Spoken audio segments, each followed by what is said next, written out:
Dark Psychology presents Coco, adapted by Guy de Maupassant. Throughout the whole countryside, the Lucas farm was known as the Manor. No one knew why. The country people probably thought the word manor meant something rich and grand, because this farm was without a doubt the biggest, richest, and best managed place in the area. The huge yard surrounded by 5 rows of beautiful trees that protected the delicate apple trees from the strong wind on the plain.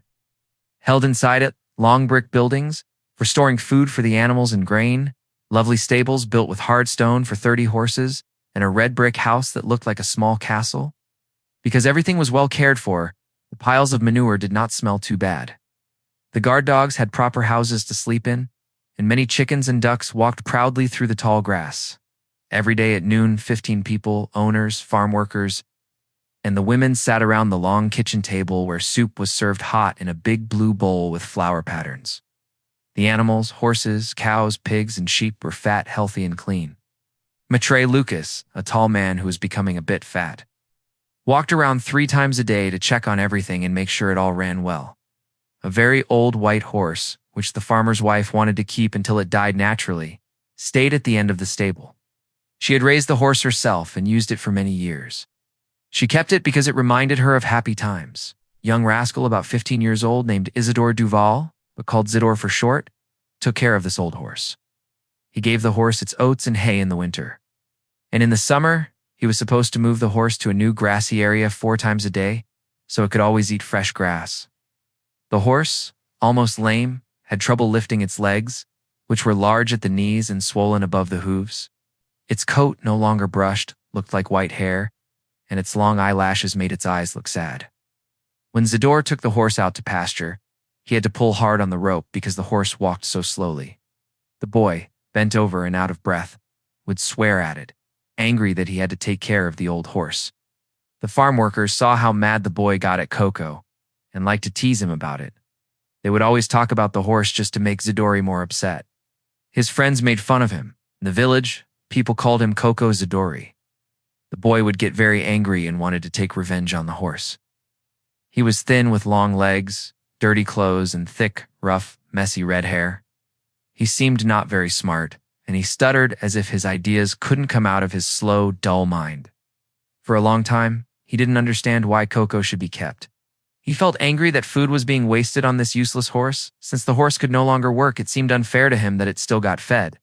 He hated the idea of giving expensive oats to this old, crippled animal. So even though Matrix gave clear orders, Zidore often gave Coco only half the amount of food. Hate started to grow in his confused, childlike mind, like that of a stingy, mean, angry, rough, and cowardly farm boy. When summer came, Zidore had to take the horse to different places in the pasture. The field was far away. Every morning he got angrier and walked there slowly, dragging his feet through the wheat fields. The men working in the fields would shout to him and tease him. "Hey Zidore, say hello to Coco for me." He wouldn't answer, but on the way, he would break off a stick. As soon as he moved the old horse to a new spot, he would let it start eating grass. Then, sneaking up behind it, he would hit its legs with the stick. The horse would try to run away to kick to escape the hits and run in a circle at the end of its rope like a horse in a circus. And the boy would hit it again and again, running behind it, his teeth tight with anger. Then he would walk away slowly without looking back while the horse watched him leave. Its ribs showing and breathing hard after all the running. The horse wouldn't lower its thin white head to eat until Zidore's blue shirt had disappeared from view. Now that the nights were warm, Coco was allowed to sleep outside in the field behind the small woods. Only Zidore went to see him. The boy threw stones at him for fun. He would sit on a small hill about 10 feet away and stay there for half an hour, throwing a sharp stone now and then at the old horse. The horse stood still, tied up, watching his enemy and not daring to eat until the boy left. One idea stayed in the young rascal's mind. Why feed this horse that can't do anything anymore? To him, the old horse was stealing food from the other animals, from people, even from God. He felt the horse was stealing from him, Zidore, who worked. Then day by day, the boy started making the rope shorter. The rope that let the horse reach the grass. The hungry horse was getting thinner and starving. Too weak to break the rope. It would stretch its head toward the tall green grass. So close, he could smell it, but too far to eat. But one morning, Zidore had a new idea. Don't move Coco at all anymore. He was tired of walking so far just for that old skeleton. Still came to visit, but just to enjoy seeing the horse suffer. The animal watched him nervously. Zadori didn't hit him that day, walked around him with his hands in his pockets, even acted like he was moving him, but he put the stake right back in the same spot. Then he left, happy with his trick. The horse, seeing him leave, neighed to try to call him back, but the mean boy began to run away, leaving the horse alone, completely alone in the field, tied tightly, no grass close enough to eat, starving. The horse tried to reach the grass that he could just touch with the tip of his nose. He got down on his knees, stretching out his neck and long, wet lips, but it was no use. The old animal spent the whole day making painful, useless efforts. The sight of all that green grass around him only made his hunger worse. The cruel boy didn't come back that day. Instead, he walked in the woods looking for bird nests. The next day, he came back. Coco, now very weak, had been lying down. When he saw the boy, he stood up, hoping that finally he would be moved to a new place. But the little farm boy didn't even touch the wooden hammer that was lying on the ground. He came closer, looked at the horse, threw a lump of dirt at his head, which hit and spread over the white hair, and then walked away whistling.